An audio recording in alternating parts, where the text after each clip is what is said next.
Ademário da Silva,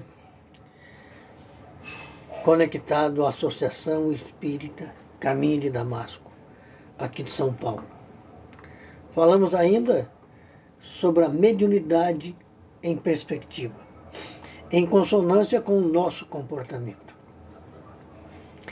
A mediunidade, em sua essência e propósitos, é uma luz no firmamento das consciências humanas, fonte de relações intermundos entre o físico e o espiritual, em moldes que a necessidade evolutiva, as prerrogativas condicionais e a misericórdia do Pai se nos abraça com o afago fluídico, balsâmico, curativo e orientador, plasmando em nossa tela mental as lembranças, talvez até imagens, dos nossos tutores e protetores espirituais, como que espargindo as essências de nossas obrigações espirituais e mediúnicas, indicando-nos, além do estudo completo da doutrina espírita, livros que complementam esse estudo e enriquecem-nos o intelecto, a visão e as percepções mediúnicas e espirituais. Se uma analogia podemos fazer, ela, a mediunidade, se comporta qual a água enquanto elemento universal, agente de solvência por excelência, higienizadora, curativa e transformadora, e ainda se presta à alimentação físico-espiritual. Lembramos a água fluidificada espiritual. Sacia a sede, acalma, recompõe e a destringe, indo ao mais recôndito escaninho do ser vivo e pensante que já o somos na pauta de evolução a que estamos adstritos. A água, no conflito tempestuoso, é energia em aparente descontrole em planos de danos e estragos. Na ânsia pelo domínio de espaço, a água, os raios e os ventos tomam assento na tribuna do próprio orgulho e geram tempestades, tornados, furacões e tsunamis. E aí sofrem os elementos que lhe estão sob o teto das pretensões e riscos, ou seja, vegetais, animais e populações urbanas e citadinas. Assim, a mediunidade que nos manterá a harmonia e os vínculos tarefeiros na pauta da disciplina a que estamos jungidos, no compromisso em que estamos envolvidos por força da necessidade evolutiva. Ela, a mediunidade, se nos abrigará sob suas asas protetoras, fazendo eclodir de sua essência os recursos de relações a si pertinentes, tais como a intuição, a inspiração, a psicografia, audiência e visão, assim como os efeitos de fenômenos físicos em seu leque de ocorrências, potencialidade e teores. E de conformidade aos pendores e possibilidades, ela se manifesta no prisma de nossas necessidades e recursos. Sua potência, tonalidade e teores revelam o tamanho do projeto a ser realizado por nós. Portanto, quanto maior a força mediúnica, maior é o trabalho a ser resolvido e desenvolvido e, por consequência, maior será o compromisso patenteado no plano espiritual. Em matéria de mediunidade, a tempestade é o arcabouço da obsessão, refletindo o emaranhado de culpas e ódios, de vinganças e desamor, quais raios e ventos descontrolados, soprando e despejando dardos a favor do desequilíbrio e da nossa derrota, assim como pontos perdidos para aquele que agride ou se submete à ação devastadora das sombras e das inimizades obsessoras. A água límpida revela a pureza da fonte, sua capacidade, possibilidades e intenções. Combina com os elementos vivos da natureza sem alterar-lhes o caráter.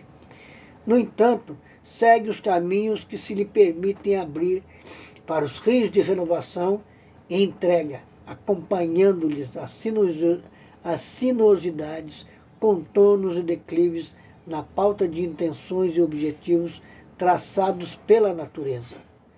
Assim também a mediunidade.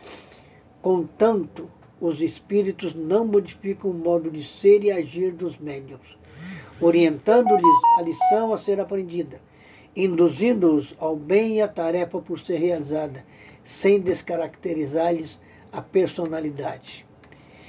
E mesmo depois de usada no atendimento dos reclamos e necessidades do ser vivente, a água descartada como inútil carrega em seus braços fluídicos os dejetos das impurezas que se nos conseguiu retirar.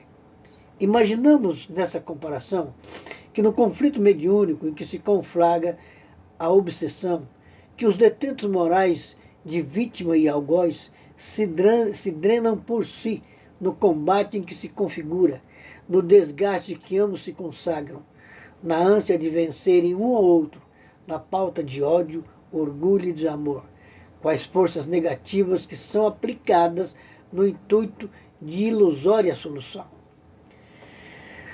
Na esteira de compromissos assumidos ao longo do tempo de reencarnações necessárias à evolução, a nossa responsabilidade é única e inadiável, porquanto utilizamos de valiosíssimos recursos emprestados aos corações amigos, formatados em molduras de pais, mães, parentes e amigos, protetores espirituais, orientadores, livros e mestres escolares que se dispõem a usar do próprio tempo a nosso favor. Isso dilata-nos a responsabilidade na agenda de obrigações a que estamos vinculados por necessidades próprias. Somam-se nesta conta o contingente de necessitados, desorientados, zombeteiros, tanto daqui quanto do além, que se enfileiram na porta das nossas atitudes doutrinárias e evangelizadoras e nossos comportamentos, ansiando por soluções ou alívios que venham minorar-lhe as dores e aflições. Assim, a mediunidade que não é nenhum adorno a fulgurar em nossos traços fisionômicos, se faz em a sala de expectativas, de esperanças e sonhos de todos quantos possam alcançar os quintais de nossa atuação. No celeiro de bênçãos, em as terras da reencarnação, a mediunidade semeada germina no verão da consciência, posto que inseminada pela misericórdia de um Pai verdadeiro e todo bondoso, no chão das nossas necessidades. O que é preciso, o que se nos importa relembrar, são os compromissos assumidos antes do embarque para a vida material. E aqui, como se nos alerta Telésforo em o livro Os Mensageiros, psicografado pelo querido Chico Cândido Xavier, ditado por André Luiz, é manter em estado de alerta e consciência o compromisso assumido com os espíritos, que se nos tutelaram o retorno, a causa libertária da doutrina dos espíritos, a vontade do Criador, para que nos libertemos das sombras do passado delituoso e possamos caminhar em direção à luz, sem o constrangimento da culpa ou do remorso, do serviço mal feito, da vida mal vivida, realmente voltarmos para um tempo de refazimento e redirecionamento do aprendizado e dos ideais. Lembrando sempre com Jesus que nos disse: eu sou o caminho, a vida e a verdade. Caminharmos pelos caminhos do Cristo é assumirmos os próprios compromissos, as dificuldades, lembrando, pensando e meditando na grandeza da nossa evolução, sabendo que Ele, Jesus, é a verdade que nós procuramos. Temos que configurar em nossa alma e com nitidez, a mais alta nitidez possível,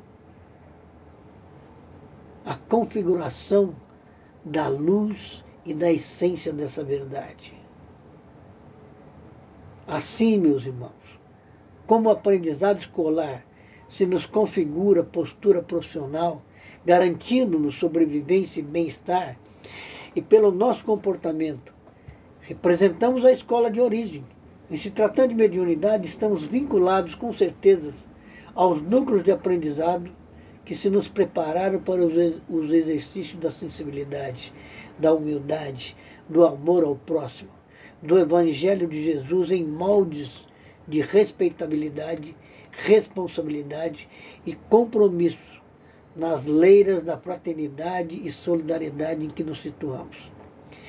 Esse preparo, às vezes, utiliza décadas de tempos a nosso favor, o que dilata a nossa responsabilidade com relação aos resultados obtidos, e sejam positivos ou não. A proteção espiritual não se calca em privilégios ou favores descabidos, mas se configura numa linha de intercâmbio moral, onde cada um oferece de si para a construção do progresso coletivo. A parceria é filha de entendimento e da obrigação. Portanto, cada um de nós, aqui ou acolá, temos compromisso com a seara do Mestre Jesus, onde não existe facilidades pessoais. A oportunidade é sempre única em suas características e objetivos. Pensemos em nosso retorno, no reencontro com esses amigos que ficaram à cabeceira do ventre que nos acolheu e que estarão em face da misericórdia que já caracteriza seus corações, à espera de nós, apreensivos ou alegres pelos resultados que já sabem que estamos alcançando. Que Deus nos abençoe a todos. Ademário da Silva.